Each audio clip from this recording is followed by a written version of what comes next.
Welcome to ji centric. और ये crash course चल रहा है, इसमें हम लोग 19 क्वेश्चन खत्म कर चुके हैं। आपकी स्क्रीन पर क्वेश्चन नंबर 20 लिखा हुआ है और पढ़ के आ रहे हैं हम लोग बेसिक सॉल्विंग टेक्निक। जितने भी बेसिक सॉल्विंग, किसी भी सर्किट या किसी भी नेटवर्क को सॉल्व करने के लिए जितने भी बेसिक चीजें चाहिए, बेसिक टूल्स चाहिए, उन सब का हम लोग प्रैक्टिस कर रहे हैं और क्रैश कोर्स में बहुत जल्दी जल्दी चीजें कर रहे हैं।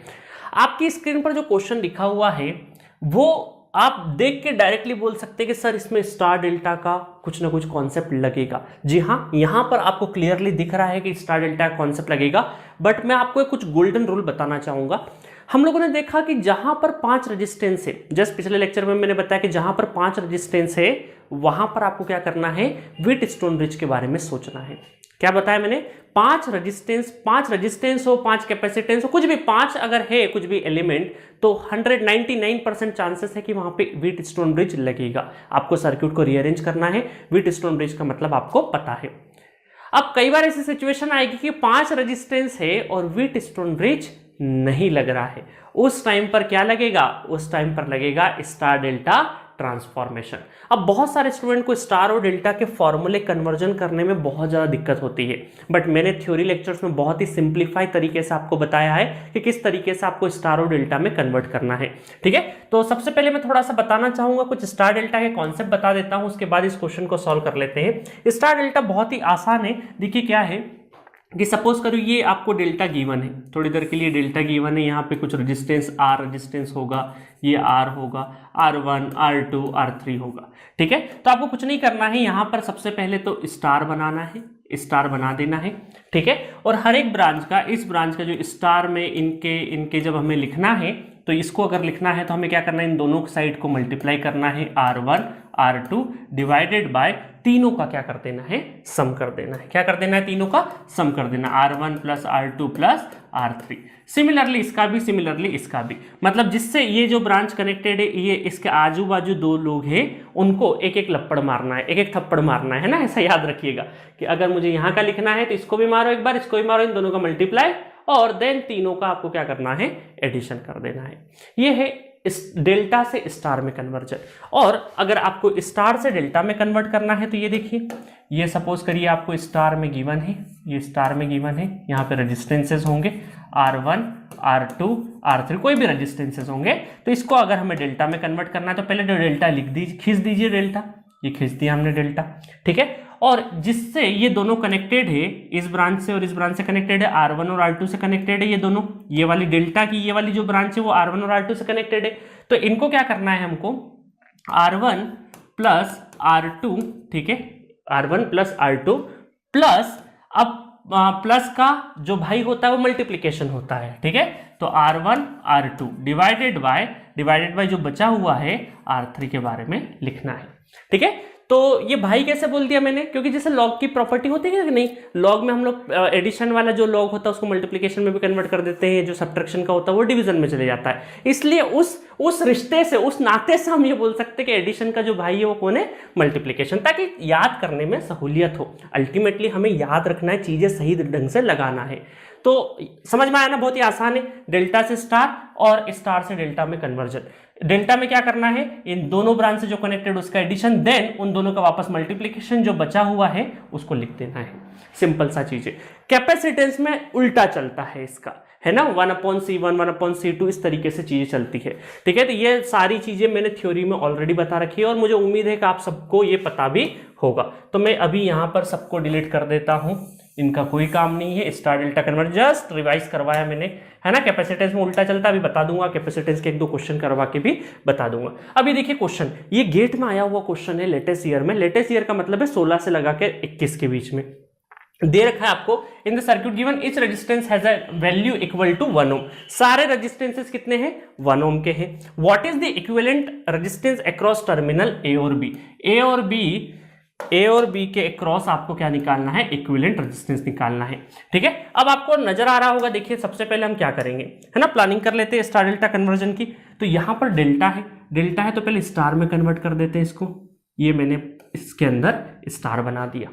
अब जैसे ही मैं स्टार बना दूंगा तो ये जो डेल्टा वाली ब्रांचेस है इनको रीड करना बंद कर दीजिए। अच्छा, आपको क्या है, 1 ओम पता है ना, और आपको ये भी चीज पता होगा, सपोज करिए ये आपको कोई डायरेक्ट फॉर्मूला नहीं भी पता हो तो इनके रेजिस्टेंसेस आपको पता होने चाहिए। ठीक है, तो ये रेजिस्टेंसेस कैसे निकाल लेंगे हम लोग, ये आपका 1 ओम है, ये भी 1 ओम है और ये भी 1 ओम है, तो ये बीच वाली चीज कितनी आ जाएगी, देखिए 1 × 1 है ना, डेल्टा से स्टार में कन्वर्ट करें 1 × 1, दोनों को मल्टीप्लाई कर दिया अपॉन तीनों का समेशन 1 + 1 + 1, तो कितना हो गया 1/3 हो गया, ठीक है 1/3 हो गया।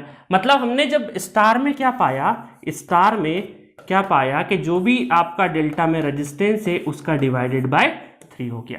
तो ये आपको एक रिलेशन मिल गया कि जब भी इक्वल वैल्यू के हैं तो डायरेक्टली रिलेशन है ये कि star equal to delta divided by 3। अगर इंपीडेंस होता तो इंपीडेंस में भी हम लोग यही रिलेशन लगा देते, इंपीडेंस होता तो जो भी डेल्टा में उसका बाई 3, मतलब डेल्टा के फॉर्मेशन में जितनी भी वैल्यू है 1 1 1 1 है उसका बाई 3 हो जाएगा हर एक ब्रांच। तो जस्ट लाइक मैं यहाँ पे लिख देता हूँ कि 1/3 1/3 और 1/3 हो गया, ठीक है 1/3 1/3 1/3 हो गया, ठीक है। अब इसका मतलब क्या हो जाएगा, है ना, ये समझ गए ना, रिलेशन बहुत काम के हैं, इनको उठा के मैं कहीं पे लिख देता हूँ, बहुत इजी। अच्छा कैपेसिटेंस में क्या होगा, कैपेसिटेंस में उल्टा होता है, कैपेसिटेंस में इसका उल्टा होता है। कैपेसिटेंस में आपको लिखना है delta equal to star divided by 3, है ना। ये इधर मैंने क्या करा, स्टार किया है ना, तो इसमें डेल्टा में इस तरीके से हो जाएगा, या फिर उल्टा भी लिख सकते हैं, star equal to 3 times of C delta.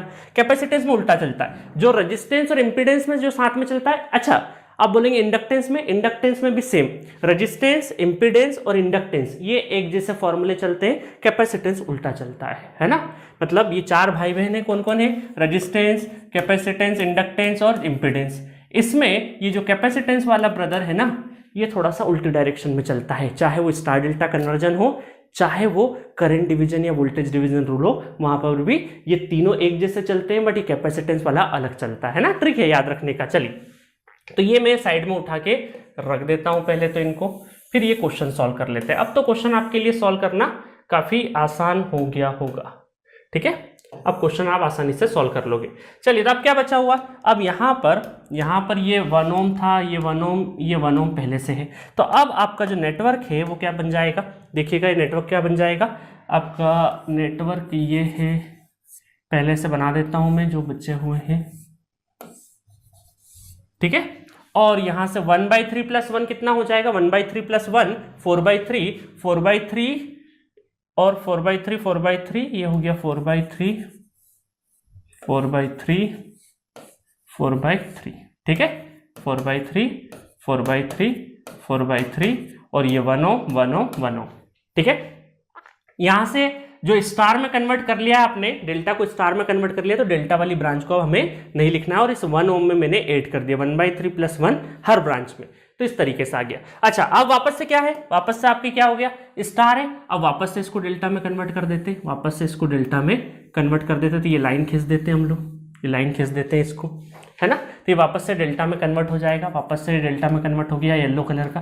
तो अब डेल्टा में कन्वर्ट होने के लिए देखिए क्या होगा, सेम है, सेम वैल्यू का है ना, तीनों रेजिस्टेंसेस सेम है, तो रिलेशन लगा देते हैं हम लोग, रिलेशन लगा देंगे तो 3 टाइम्स हो जाएगा ना, कि डेल्टा में कन्वर्ट करना है, स्टार में दे रखा है, स्टार में क्या वैल्यू दे रखी है 4/3, ये फॉर्मूला लगाते हैं, ये स्टार में आपको दे रखा है 4/3 इक्वल टू आर डेल्टा कितना हो जाएगा, 3 से 3 कैंसल, तो आर डेल्टा कितना हो जाएगा 4 हो जाएगा। तो ये सारे रेजिस्टेंसेस जो है आपके वो क्या हो जाएंगे 4 ओम के हो जाएंगे, 4 आसान हो गया। अब वापस से एक बार रीड्रॉ कर लीजिए अगर आपको और अच्छे से समझना है तो 4 और 1 क्या हो जाएंगे पैरेलल, 4 और 1 पैरेलल हो जाएंगे, तो कितना हो जाएगा 4 और 1, तो ये हो जाएगा 4/5, पैरेलल सॉल्व कर लिए, ये दोनों भी पैरेलल, ये भी दोनों पैरेलल, तो ये कितना हो जाएगा, ये यहाँ पे, देन ये यहाँ पे 4/5 क्या हो जाएंगे सीरीज में, देन इसके साथ में पैरेलल में, तो ये कितना हो गया 8/5, तो 4/5 × 8/5 डिवाइडेड बाय 8 और 4 12 डिवाइडेड बाय 5, 1 5 से 1 5 कैंसल, 8 चौक 32 और 32 डिवाइडेड बाय 12 पंजे 60, 32 डिवाइडेड बाय 60, तो कितना हो जाएगा, 2 से कैंसिल करेंगे तो 16 30 और एक बार और 2 से 8 15, 8 डिवाइडेड बाय 15 ऑप्शन नजर आ रहा है, बिल्कुल जी हाँ नजर आ रहा है, तो D is the correct option for this question. तो हमने क्या सीखा इस क्वेश्चन से, हमने यहाँ पे स्टार से डेल्टा, डेल्टा से स्टार कन्वर्जन सीख लिया इस क्वेश्चन से। तो ये फॉर्मूले जो है वो कई बार जल्दबाजी में गड़बड़ कर देते हैं स्टूडेंट, आपको नहीं करना है, आपको तरीका पता है। कैपेसिटेंस में उल्टा चलता है। कैपेसिटेंस में ऑलरेडी अगर बहुत से स्टूडेंट की क्यूरियोसिटी होती है सर कैपेसिटर में किस तरीके से चलेगा, तो आप थ्योरी वाले लेक्चर में जाके स्टार डेल्टा वाले में देख सकते हैं कि मैंने स्टार इसके लिए कैपेसिटेंस के लिए किस तरीके से लिखा है। उसमें कुछ भी नहीं है, 1 अपॉन जैसे C1 और C2 है तो वहां पे 1 upon C1 into 1 upon C2 इस तरीके से किया है। ठीक है, चलिए नेक्स्ट क्वेश्चन की तरफ बढ़ते हैं। देखिए अब आई है capacitance, what is the capacitor value in star connection. अब देखिए हम लोगों ने क्या किया, यहाँ पे कैपेसिटेंस का फॉर्मूला लगाया, ये है ना, ये वाला C डेल्टा इक्वल टू, यहाँ पे क्या लिखा है हमने, C delta equal to C star divided by 3, ये रिलेशन होता है। अभी काय में दे रखा है, डेल्टा में गिवन है।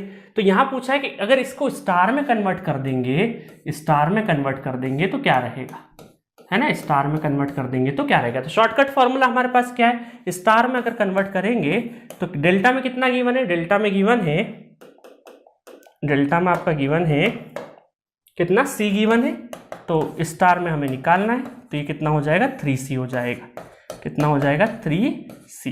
तो आंसर कितना हो जाएगा इसका, 3C is the correct answer. अब आपको शॉर्टकट अगर याद नहीं है तो आपको कैपेसिटेंस में किस तरीके से निकालना है आपको बता देता हूं। कैपेसिटेंस में सपोज करो मुझे ये C1 निकालना है ना, C1 निकालना है थोड़ी देर के लिए, तो C1 निकालना है अगर मुझे, तो क्या करना पड़ेगा, ये दोनों आपस में जो C है ना, ये दोनों आपस में जो कनेक्टेड है, तो 1/C into 1/C divided by 1/C plus 1/C plus 1/C, और ये इक्विवेलेंट आपका आ जाएगा, तो कितना हो जाएगा यहाँ से, ये हो जाएगा 1/C स्क्वायर डिवाइडेड बाय, नीचे कितना हो जाएगा 3 डिवाइडेड बाई C, तो एक C से एक C कैंसिल हो गया, तो यहाँ पर आपका क्या बचेगा 1/3C बचा, और इस साइड में हम लोग इक्विवेलेंट जो निकाल रहे हैं वो आपका क्या रहेगा 1/C1 रहेगा। तो इसका मतलब है कि 1/C1 इक्वल टू 1/3C, ठीक है, और इसको उल्टा कर देंगे तो C1 इक्वल टू कितना हो जाएगा, C1 इक्वल टू 3C के बराबर। समझ में आया, जो कि हम लोगों ने डायरेक्टली यहां से लिख दिया है। तो इस तरीके से आपको करना कुछ भी नहीं है, जैसा हम लोग हमारे रेजिस्टेंस के केस में लगाते थे ना, एक थप्पड़ इसको मारते, एक बार एक थप्पड़ इसको मार के दोनों का मल्टीप्लीकेशन और तीनों का फिर नीचे एडिशन करते थे। तो अब कैपेसिटेंस में सिर्फ एक चीज का ध्यान रखना है आपको कि 1 अपॉन करके करना है सारा का सारा, यहां पर भी 1 अपॉन चलेगा। तो ये पूरा पूरा मैंने थ्योरी लेक्चर्स में बहुत अच्छे से बताया है आपको। तो कैपेसिटेंस में आपको ये रिलेशंस काफी ध्यान रखना है, समझ में आ गया। अब एक क्वेश्चन और बताता हूं मैं आपको, ये question, what is the equivalent reactance after converting into star. अब बहुत सारे स्टूडेंट इस क्वेश्चन में क्या गड़बड़ कर देते हैं कि जल्दबाजी में ये देखा कि डेल्टा है, स्टार बना दिया, चलो स्टार बना देते हैं और वैल्यू लिख दिया। अभी सर ने सिखाया कि यहां पर क्या करना है, डेल्टा से स्टार में करा 3 इंटू C कर दो, तो यहां पर भी ये कितना है 2 दे रखा है, इसमें 3 का मल्टीप्लाई कर दो, 3 दूना 6, तो -6J क्या हो जाएगा, आंसर हो जाएगा। बट ये गलत है, क्योंकि यहां पर ये कैपेसिटेंस दिख जरूर रहा है बट ये है क्या, आपको J के फॉर्मेशन में है। J के फॉर्मेशन का मतलब है इंपीडेंस के फॉर्म में गिवन है। अब आप बोलोगे सर इंपीडेंस कहां लिखा है, यहां तो रिएक्टेंस लिखा है। तो मेरे बंधु देखो, यहां पे इंपीडेंस अगर है आपका, impedance equal to R plus minus JX, कुछ भी हो, रेजिस्टेंस हो या कैपेसिटेंस हो, जो भी, मुझे नहीं पता। अगर रेजिस्टेंस को जीरो कर दो तो इंपीडेंस को क्या बोलेंगे, impedance equal two plus minus J। तो अब मैं अगर रेजिस्टेंस जीरो है तो इंपीडेंस बोलूं चाहे रिएक्टेंस बोलूं, बात तो एक ही है। तो इसका मतलब है कि इंपीडेंस के फॉर्म में रिएक्टेंस हो चाहे इंपीडेंस हो, वो आपका काय में जाएगा, वो रेजिस्टेंस जैसा ट्रीट करेगा। इसका मतलब है रेजिस्टेंस जैसा ट्रीट करेगा, इसका मतलब क्या हो जाएगा, आपका ये वाला रिलेशन लगेगा। देखो बताता हूं, ये जो रेजिस्टेंस और इंपीडेंस की जो रिलेशन है उसके जैसा लगेगा। तो डिवाइडेड बाय 3 हो जाएगा, ठीक है, डिवाइडेड बाय 3 हो जाएगा। तो इसका मतलब है 2 डिवाइडेड बाय 3। तो ए ऑप्शन आपका क्या हो जाएगा, करेक्ट हो जाएगा। क्या हो जाएगा, -2J डिवाइडेड बाय 3। तो ए इज द करेक्ट ऑप्शन। तो सिंबल देख के कई बार हमें लगता है कैपेसिटर गिवन है और कैपेसिटर का रिलेशन लगा दिया। J अगर आ जाए तो वो ओमिक वैल्यू कन्वर्ट हो चुकी है, उसको इंपीडेंस रिएक्टेंस जैसा या रेजिस्टेंस जैसा ट्रीट करना है। समझ में आ गया चीज। चलो, तो ये आपको स्टार डेल्टा के सारे फॉर्मूले क्लियर हो गए हैं। नेक्स्ट चलते हैं, एक बहुत बेहतरीन क्वेश्चन 2017 में आया हुआ है। A connection is made consisting of resistance A is series with parallel combination of resistance B and C। तो पहले 2.5 लाइन पढ़ के हम लोग सबसे पहले तो इसका वो बना देते हैं इक्विवेलेंट सर्किट। तो ये क्या बोल रहे हैं, एक A रेजिस्टेंस है, RA रेजिस्टेंस जिसको बोले हैं, वो सीरीज में कनेक्टेड है किसके, पैरेलल कॉम्बिनेशन ऑफ RB और RC। बहुत ही कॉमन सेंस बेसिस क्वेश्चन है ये, बहुत ज्यादा कॉमन सेंस बेसिस क्वेश्चन है, ठीक है, कॉमन सेंस बेसिस क्वेश्चन है। और इन दो टर्मिनल के बीच में आर इक्वल, आगे क्या बोला है, 3 resistance values are 10 ohm, 5 ohm and 2 ohm. इन तीनों की जो वैल्यू है वो क्या रखनी है आपको, 10 ओम, 5 ओम और 2 ohm are provided. Consider all possible permutations of the given resistance into the position of A, B and C and identify the configuration with maximum possible overall resistance and also ones with minimum possible overall resistance। आपको क्या करना है, इस combination से ये जो 3 value given है 10 ohm, 5 ओम, 2 ओम, इनको रख के आपका इन दो टर्मिनल, इस टर्मिनल को A और B टर्मिनल बोल देते हैं हम लोग। तो यहां पर क्या हो जाए, या A और B की जगह हम P और Q बोल देते थोड़ी देर के लिए, P टर्मिनल और Q टर्मिनल, ठीक है। तो इनके बीच में आपका RPQ रेजिस्टेंस कैलकुलेट करना है, ओवरऑल कॉम्बिनेशन से अलग अलग वैल्यू रख के मिनिमम और मैक्सिमम दोनों निकालनी है। उसके बाद क्या बोला है, the ratio of maximum to the minimum value of resistance, उन दोनों का रेशो कर देना है, आंसर आ जाएगा। अब आपके सामने कंफ्यूजन होता है कि सर आप कैसे करेंगे। अब देखिए छोटी सी चीज आपको एक मैं बता देता हूं, 3 वैल्यू है आपके पास, 10 ओम, 5 ओम और 2 ओम। अब एक छोटा सा कॉन्सेप्ट आपको पता होना चाहिए, इक्विवेलेंट रेजिस्टेंस जब सॉल्व करते हैं ना, तब आपको पता होगा कि पैरेलल, जब भी पैरेलल का जो रिजल्ट है वो मिनिमम कर देता है वैल्यू को। अगर मैं बोलूं 100 ओम का रेजिस्टेंस और 1 ओम का रेजिस्टेंस को अगर पैरेलल में कनेक्ट करेंगे तो रिजल्ट क्या आएगा, रिजल्ट आएगा 100 डिवाइडेड बाई 101। इसका मतलब 1 से, जो आप अगर एक 100 और एक 1 ओम दोनों को पैरेलल में कनेक्ट कर रहे हैं तो जो वैल्यू आएगी वो 1, जो मिनिमम वैल्यू उससे भी छोटी आ जाएगी। मतलब एक हाथी और चींटी का अगर पैरेलल कॉम्बिनेशन होगा तो ओवरऑल वैल्यू चींटी के साइज से भी छोटी आ जाएगी।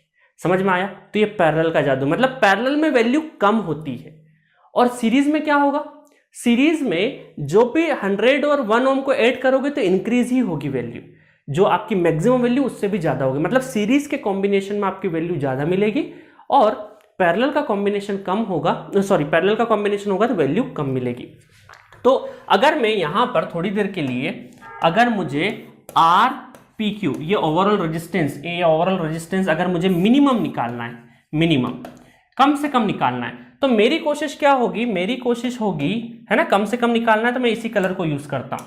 मेरी कोशिश होगी कि पैरेलल में ज्यादा बड़ी वैल्यू रखी जाए ताकि ओवरऑल रिजल्ट कम आ जाए, ठीक है। और इसमें सब सीरीज में कम से कम रखी जाए, तो कम से कम वैल्यू कौन सी है, 2 ओम है। और फिर पैरेलल में कुछ भी रख दो, भले 10 ओम यहां रख दो या 5 यहां, कोई फर्क नहीं पड़ता है ना, ऊपर नीचे भी हो जाएगा तो भी कोई दिक्कत नहीं है। तो इसका मतलब 10 और 5 इनका पैरेलल, तो 2 प्लस इन दोनों का पैरेलल कितना हो जाएगा, 50 डिवाइडेड बाई 15, ठीक है, 50 डिवाइडेड बाई 15 इन दोनों का पैरेलल कॉम्बिनेशन हो जाएगा। तो ये मिनिमम वैल्यू आ जाएगी।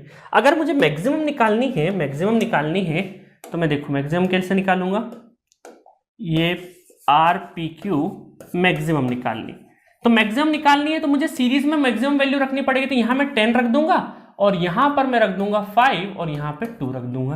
तो ये कितना हो जाएगा, 10 प्लस 5 इंटू 2 डिवाइडेड बाय 7, है ना, 5 इंटू 2 डिवाइडेड बाय 7।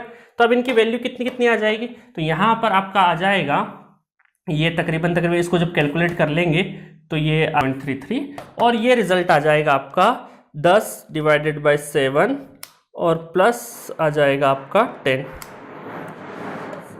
11.428, ठीक है। अब रेशो करना है, रेशो किस किस का करना है, मैक्सिमम और मिनिमम का रेशो करना है। तो इसका मैक्सिमम और मिनिमम का रेशो कर देंगे तो आपका रिजल्ट आ जाएगा R maximum upon R minimum, और मैक्सिमम कितना है 11.428 डिवाइडेड बाय 5.33, ठीक है। तो 5.33 तो आ जाएगा 2.144 इज द आंसर। समझ में आया? तो बहुत ही इजी क्वेश्चन था, सिर्फ और सिर्फ इसमें आपको कॉमन सेंस लगाना था सीरीज और पैरेलल का, बाकी गेट में पूछा हुआ क्वेश्चन है। तो ये थ्योरी क्वेश्चन बहुत बड़े, अगर लैंग्वेज में क्वेश्चन आते तो बहुत सारे स्टूडेंट घबरा जाते कैसे करना है, but use your common sense, छोटे छोटे पॉइंट से ही रिजल्ट निकलेगा। एग्जाम में कोई बहुत बड़ी चीजें नहीं करना है आपको, छोटे छोटे जो पॉइंट्स है, छोटे छोटे बेसिक कॉन्सेप्ट, उनका ध्यान रखना है बहुत अच्छे से और क्वेश्चन बनेगा। ठीक है, कॉन्फिडेंस रखिए, सिर्फ और सिर्फ जो पढ़ा है, जो सीखा है उसको अप्लाई करना है बिना प्रेशर से, इतना ध्यान रखना है। नेक्स्ट क्वेश्चन है आपका। अब हम लोग नेक्स्ट सेगमेंट की तरफ बढ़ते हैं। अब हम लोग पढ़ेंगे कुछ करंट डिवीजन रूल या वोल्टेज डिवीजन रूल के बारे में। अब मैं करंट डिवीजन वोल्टेज डिवीजन तो नहीं पढ़ाने से रहा, क्योंकि आपको फॉर्मूले लिखाने की जरूरत नहीं है। आपको पता है, आपको ये पता है ना कि रेजिस्टेंस में, इंडक्टेंस में और इंपीडेंस में सेम फॉर्मूले चलते हैं करंट डिवीजन में, बट कैपेसिटेंस में फॉर्मूला थोड़ा सा उल्टा चलता है। इतना समझ में आया? अब मैं फॉर्मूले बताने के उसमें नहीं हूं, आपको पता है करंट डिवीजन के और वोल्टेज डिवीजन के कैसे हैं। ठीक है, चाहो तो एक रेजिस्टेंस के लिए मैं बता देता हूं थोड़ी देर के लिए। चलो एक बता देता हूं आपके लिए कि मान लेते हैं दो रेजिस्टेंस है R1 और R2, ठीक है, और मुझे I1 करंट निकालना है और I2 करंट निकालना है, और ये टोटल करंट मुझे यहाँ से गिवन है। करंट डिवीजन मतलब ये जो करंट है ये डिवाइड हो रहा है, तो मुझे करंट I1 निकालना है। तो I1 निकालना है तो जिसमें न्यूमरेटर में क्या आएगा, न्यूमरेटर जिसमें नहीं निकालना वो ऊपर, और ओवरऑल का एडिशन R1 प्लस R2 और टोटल का मल्टीप्लाई। तो रेजिस्टेंस, इंडक्टेंस और इंपीडेंस में न्यूमरेटर में वो पैरामीटर आएगा जिसका वैल्यू हमें, जिसमें करंट नहीं निकालना है ना, और बाकी एडिशन हो जाएगा और टोटल करंट आ जाएगा। इंडक्टेंस में भी सेम, इंपीडेंस में। कैपेसिटेंस में जिसका आपको निकालना है, सपोज करो I1 निकालना है और आपका कैपेसिटेंस यहाँ C1 और C2 गिवन है, तो ऊपर आपका C1 आएगा। ठीक है, बस इतना सा अंतर रहेगा। बाकी सेम वोल्टेज डिवीजन रूल में भी वही चलता है, आपके रेजिस्टेंस, इंडक्टेंस, इंपीडेंस में सेम फॉर्मूला, कैपेसिटेंस में उल्टा चलता है। सपोज करिए मैं वोल्टेज डिवीजन में बता ही देता हूं आपको। वोल्टेज डिवीजन सपोज करिए ये आपका वोल्टेज V है और ये दो ब्रांच में आपका डिवाइड हो रहा है थोड़ी देर के लिए। ठीक है, दो ब्रांच में, ये R1 ये R2, तो ये V1 और ये V2। तो यहां पर अगर मुझे V1 निकालना है तो वोल्टेज डिवीजन में क्या होता है, ये ओवरऑल वोल्टेज डिवाइड हो रहा है ना, वोल्टेज डिवाइड हो रहा है, तो जिसमें निकालना उसका पैरामीटर ऊपर ही, और R1 प्लस R2 एडिशन और टोटल V, है ना। तो यहां पर रेजिस्टेंस, इंडक्टेंस, इंपीडेंस, इनमें जिसका निकालना वो ऊपर है ना, और नीचे की साइड में तो आपको समेशन करना है। कैपेसिटेंस में उल्टा है, जिसमें नहीं निकालना वो ऊपर है भैया। समझ में आया? करंट डिवीजन वोल्टेज डिवीजन का छोटा सा रूप।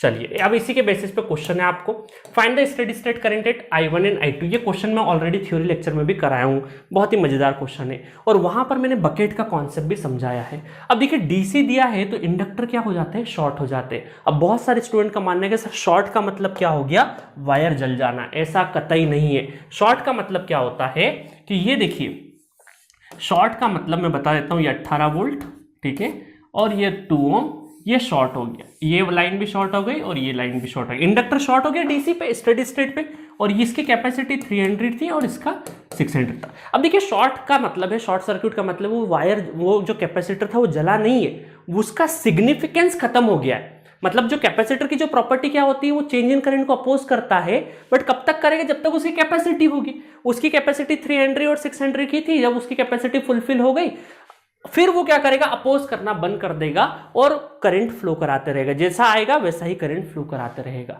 ठीक है, तो दैट इज दी प्रॉपर्टी। मैंने आपको थ्योरी लेक्चर में एक बकेट वाला है, नल से 2 बाल्टियां रखी है और फिर बाल्टी जब फुल हो गई तो उसका, उस बकेट का सिग्निफिकेंस खत्म हो गया है ना, ये वाला एग्जांपल भी कराया था मैंने वहां पे थ्योरी लेक्चर्स में।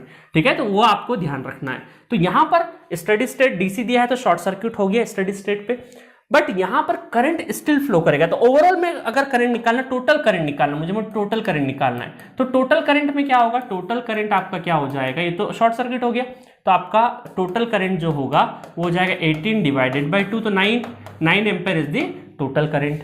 तो ये हो गया आपका टोटल करंट। अब ये अपनी अपनी कैपेसिटी से I1 और I2, बहुत सारे स्टूडेंट यहाँ पे दोनों करंट को सेम लिख देते हैं, बट ऐसा नहीं करना है, क्योंकि इंडक्टेंस की जो वैल्यू वो डिफरेंट है, तो यहाँ पे डिफरेंट कैपेसिटी का करंट जाएगा, यहाँ पे डिफरेंट कैपेसिटी, क्योंकि दोनों का कैपेसिटी अलग अलग है। ठीक है, चलिए तो अब I1 करंट अब तो निकाल ही लोगे। I1 करंट कितना आ जाएगा, I1 करंट आ जाएगा आपका, जिसमें नहीं निकालना वो पहले 6 divided by 3 plus 6 into overall कितना हो गया, 9 हो गया। तो ये 9 कैंसिल, तो ये हो गया 6 एम्पेयर, और सेकंड वाले में लगाने की जरूरत नहीं है, ये 9 एम्पेयर है तो ये 6 हो गया, तो ये डेफिनेटली 3 होगा। करंट डिवीजन से भी निकाल लेना। तो ये सिंपल सा करंट डिवीजन के बारे में आपको पता होना चाहिए, ये एक मेन चीज थी जो मैंने बता दी है। नेक्स्ट चलते हैं, चलिए नेक्स्ट क्वेश्चन की तरफ बढ़ते हैं। Question number 25, find out energy stored in the capacitor eight steady state. आप सबको पता है कि इंडक्टर शॉर्ट होता है तो कैपेसिटर क्या होता है, ओपन होता है स्टेडी स्टेट पे, तो ये हो जाएगा ओपन, यहाँ पे ओपन हो गया। 2 फेराड की इसकी कैपेसिटी है, ठीक है, तो ओपन सर्किट हो गया, ओपन सर्किट हो गया। अब ये वीसी वोल्टेज निकालना है। अब वोल्टेज निकालना मतलब हमें केवीएल घूमना पड़ेगा। केवीएल चाहे ऊपर घूमो चाहे नीचे घूमो। सपोज करो मैं यहाँ पे केवीएल के सिंबल अपनी तरफ से बना देता हूँ, है ना। ये वोल्टेज पोलरिटी कैसे बना दी मैंने, अपने से बना दी। अगर ये वोल्टेजेस निगेटिव होंगे इसका मतलब मैंने पोलरिटी गलत एज्यूम करिए, पॉजिटिव आ गए तो सही एज्यूम करिए। तो ये वोल्टेज V60 ओम है ना, और इसको बोल दिया मैंने V20 ओम। इसका मतलब मैंने यहाँ पे केवीएल लगा दूंगा अगर, तो मेरा केवीएल लगा के क्या आ जाएगा, V60 minus VC minus V20 equal to 0। इसका मतलब VC इक्वल टू कितना हो जाएगा, V60 minus V20, V60 minus V20। मतलब अगर मैंने यहां पर वोल्टेज निकाल लिया तो मेरा एनर्जी बड़ी आसानी से काउंट हो जाए, क्योंकि आपको पता है एनर्जी क्या होता है, एनर्जी होता है half CV square, half CV square. मतलब energy in the capacitor depends on the voltage across that capacitor. उस कैपेसिटर के अक्रॉस कितना वोल्टेज है उसके बेसिस पे आप एनर्जी निकाल सकते हैं हाफ CV स्क्वायर करके। अब वोल्टेज निकालना है, केवीएल घूमना है, केवीएल घूमना है, इसका मतलब ये दोनों वोल्टेज आपको पता होने चाहिए, समझे। अब देखिए यहां पर मैंने क्या किया, ये 100 वोल्ट है, तो मैंने बताया था कि पैरेलल में ये 100 वोल्ट है पूरा पूरा, तो इसके अक्रॉस भी पूरे पे 100 वोल्ट रहेगा, और ये 100 वोल्ट यहां पर भी रहेगा, और यहां पर तो करंट 0 जाएगा क्योंकि ओपन सर्किट है। तो ये 100 वोल्ट इन दोनों में डिवाइड होगा, ये 100 वोल्ट इन दोनों में भी डिवाइड होगा। तो क्यों ना हम वोल्टेज डिवीजन रूल लगा कि ये 100 वोल्ट इन दोनों में डिवाइड कर देते हैं और इधर इन दोनों में डिवाइड कर दे, तो इन दोनों के वोल्टेज आ जाएंगे, वोल्टेज आ जाएंगे, केवीएल घूम जाएंगे, वोल्टेज आ जाएगा। अब तो आप कर ही सकते हैं, है ना, इसको मुझे पूरा कराने की जरूरत भी नहीं है। तो अगर मैं थोड़ी देर के लिए V60 निकालना है मुझे, तो ये 100 वोल्ट दोनों में डिवाइड करूं तो वोल्टेज सोर्स में क्या होता है, जिसमें निकालना है वो ऊपर, तो 60 divided by 60 plus 40 plus 60 into 100 तो कितना हो गया, ये हो गया 100 कैंसिल, तो 60 वोल्ट हो गया। तो ये 60 वोल्ट आ गया यहाँ पे, है ना। तो एक आपका तैयार हो गया 60। मुझे फिर 20 निकालना, तो ये 100 वोल्ट इन दोनों में डिवाइड हो रहा है, इन दोनों में डिवाइड हो रहा है, तो ये कितना हो जाएगा, V20 निकालना है तो 20 डिवाइडेड बाय 20 प्लस 30 इंटू 100, तो 30 और 20 कितना हो गया, 50, 50 दूना 100, मतलब कि 40 हो गया, ये 40। तो यहाँ पर 40 हो गया, ये बचा कितना, 20 वोल्ट, 20 वोल्ट बचा है आपका। तो ये हो जाएगा 1/2, कैपेसिटेंस कितना है, 2 फेराड है, 20 का स्क्वायर कितना हो जाएगा, 400, 2 से 2 कैंसिल, तो कितना हो गया, 400 joule is the correct answer for this question. मजा आया।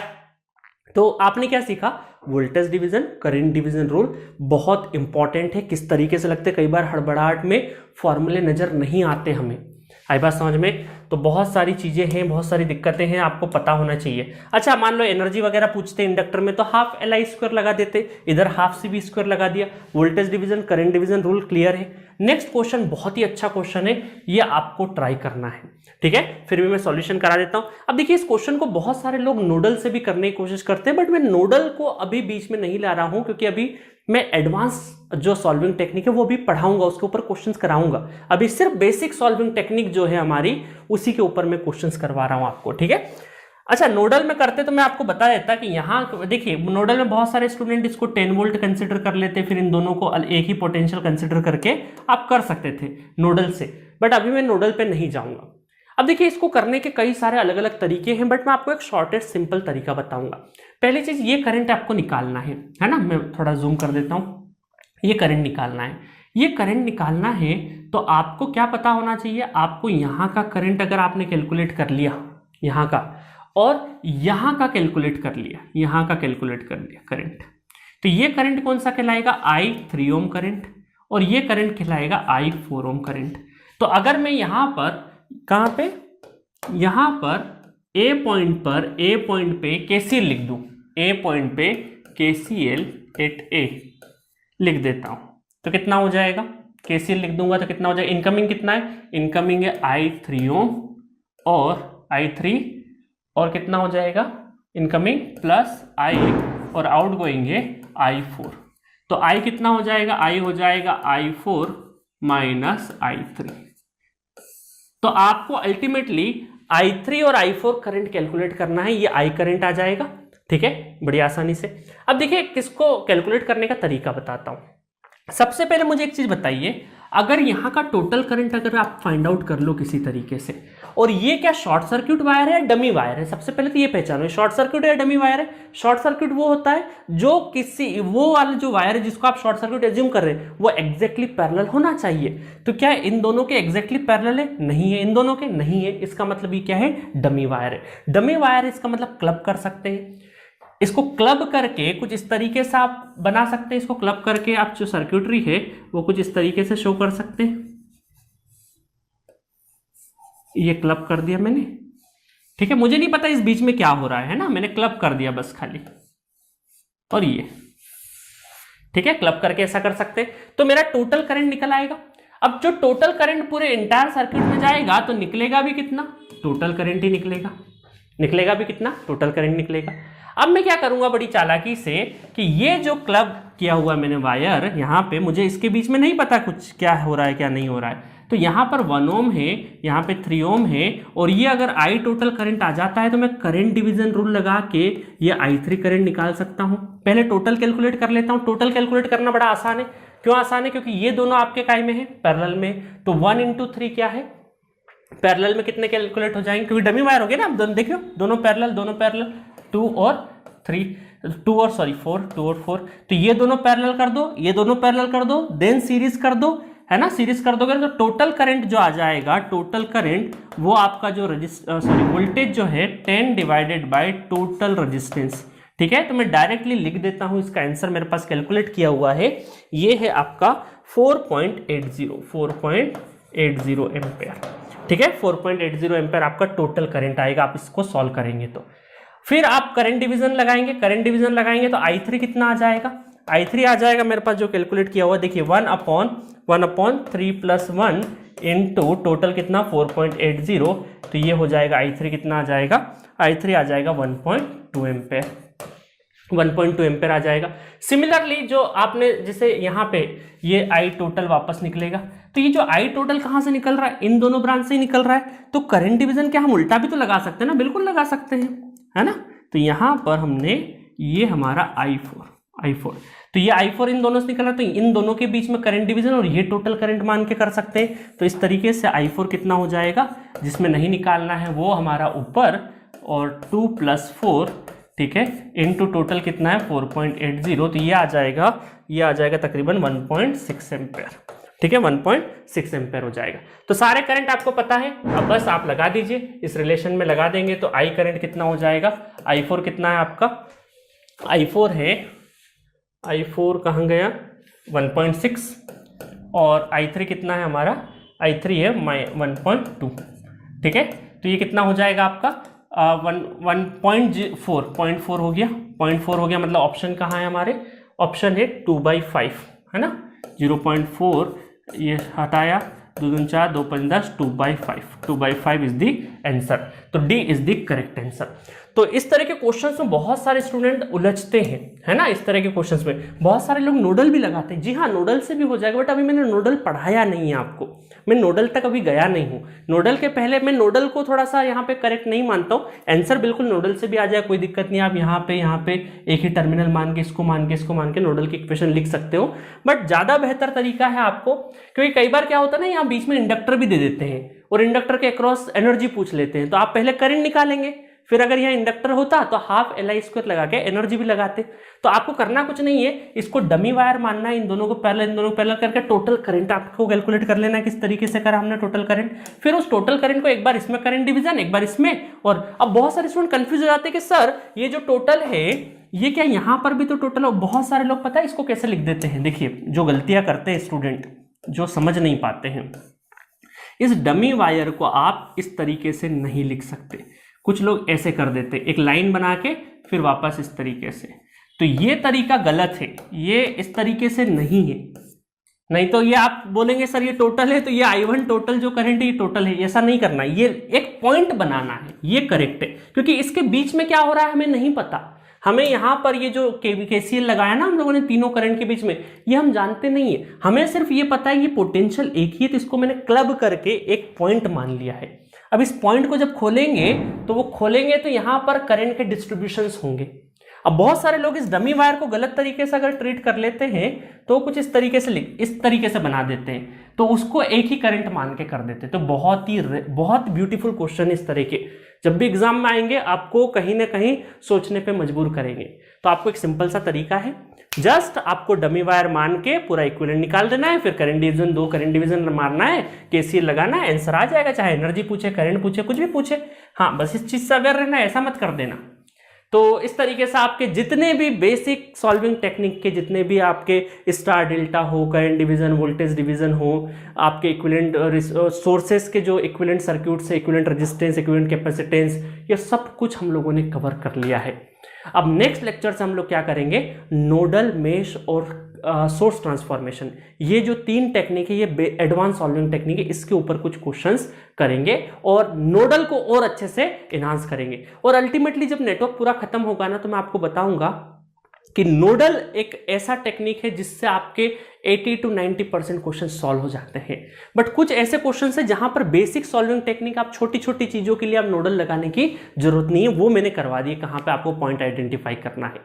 ठीक है, तो एंजॉय कर रहे होंगे आप पूरे इस क्रैश कोर्स को, तो मजे से करते रहिए। और जो लोग जो बहुत नए स्टूडेंट हैं जो अभी सिर्फ गेट का फॉर्म भर दिया, अच्छे से प्रिपेयर नहीं है, तो प्लीज़ जी सेंटर एप्लीकेशन पे जाइए, वहाँ पे आप स्टोर सेक्शन में जाके सर्च बार में जो सब्जेक्ट आप अभी पढ़ना चाहें वो पढ़ सकते हैं। फुल कोर्सेज भी अवेलेबल, हर कैटेगरी में कोर्सेज अवेलेबल है, तो उसको एंजॉय कर सकते हैं। तो मिलेंगे नेक्स्ट लेक्चर में एडवांस सॉल्विंग टेक्निक के साथ।